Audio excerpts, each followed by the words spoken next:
Welcome back to another episode of Quick Picks with the Geek. I am your host, Bro Power the Geek. Alright, buckle up. We've got Isaac the Midwest Choppa Dulgarian taking on Yadier the Cuban Problem Del Valle. And if that doesn't sound like a pay-per-view Call of Duty matchup, I don't know what does. The Midwest Choppa versus the Cuban Problem? This is either a fight or a Miami nightclub story gone wrong. Let's talk. Let's start with Isaac Dulgarian, coming in at minus 170 with a record of 7-1. This guy fights like someone told him cardio was optional. He's a human freight train for about 5 minutes and then the gaslight comes on. But while he's got energy, it's a nightmare. Dulgarian's a decorated wrestler, NCAA Division II standout, 3-time high school state champ. And once he gets a takedown, it's like watching a bear maul a salmon that owed him money. His top pressure is smothering, his ground and pound is mean, and he's always hunting for the finish. When Dulgarian's on, it looks like a one-man demolition crew. 4 knockouts, 3 submissions. The guy finishes fights like he's late for dinner. He'll drag you down, elbow your face into the mat, and probably whisper, "You could have just tapped." But the problem is, when the finish doesn't come, it gets ugly fast. His fight against Christian Rodriguez was basically a story of 2 rounds. Round 1, Dulgarian looked like a future title contender. Round 2 and 3, he looked like a man who forgot what oxygen was. His cardio issues are no joke. He dumps all his energy early. It's like he fights on a 1-round lease. You can practically see the moment the gas tank hits empty and he starts moving like he's underwater.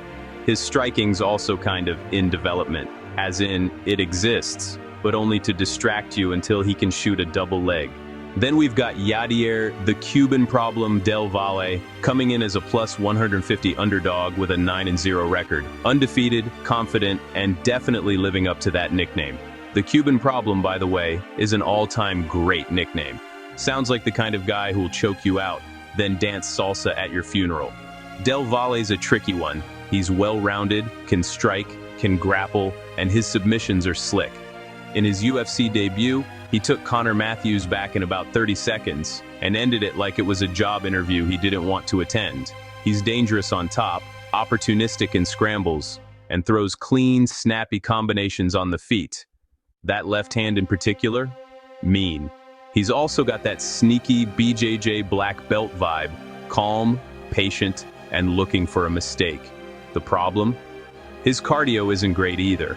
Around round 2, he starts moving like his legs are made of wet sand. He also has a bad habit of backing up in straight lines and eating punches he really shouldn't. You'll see him doing fine, then suddenly he's getting jabbed into the cage like he forgot head movement was allowed. So we've got one guy who fades after round 1, and another guy who fades after round 2. This might be the first fight in UFC history where both corners are yelling, "Pace yourself," at the same time.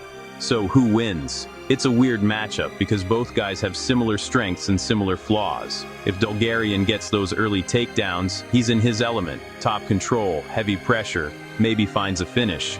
But if Del Valle can survive that storm, things get interesting. Because once Dulgarian starts slowing down, his defense crumbles, and that's when Yadier can start finding submissions or picking him apart on the feet. Del Valle's biggest key is defending that first takedown and forcing Isaac to work harder than he wants to. Make him shoot repeatedly, defend, and keep the fight standing. Because Dulgarian's stand-up isn't bad, but it's not his comfort zone either. If Yadier can make this ugly late, he can absolutely turn the tide and steal the fight. That said, Del Valle's takedown defense hasn't really been tested by a wrestler like Dulgarian. He's used to being the guy initiating the grappling, not getting double-legged by a guy who wrestled out of the womb. Isaac's pressure and control can look overwhelming if he's fresh.